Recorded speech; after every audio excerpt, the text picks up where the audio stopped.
AP toll gate controversy. ఏపీలో toll gates మీద ఒక ప్రచారం అయితే జరుగుతుంది. కూటమి ప్రభుత్వం దోచేసుకుంటుందని. కానీ ఇందులో నిజం ఎంత ఉందో ఇప్పుడు తేల్చేద్దాం. నార్మల్గా మనం నేషనల్ హైవేస్ అండ్ స్టేట్ హైవేస్లో టోల్స్ చూస్తుంటాం. టోల్స్లో వెహికల్స్ క్రాస్ అవ్వడానికి మనీ తీసుకుంటారు.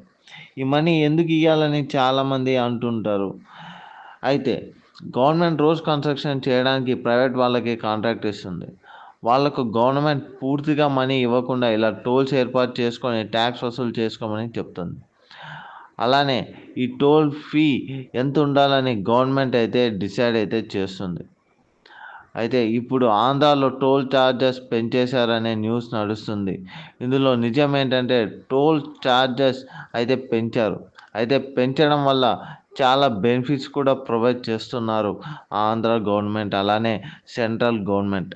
బెనిఫిట్స్ ఏంటంటే పెట్రోలింగ్ అంబులెన్స్, ఎప్పుడు చూసినా ఒక అంబులెన్స్ అయితే ఖచ్చితంగా టోల్కి మధ్య ఉంటుంది. అలానే పెట్రోలింగ్, అలానే స్టే సర్వీస్ కూడా బెటర్గా ప్రొవైడ్ చేస్తున్నారు.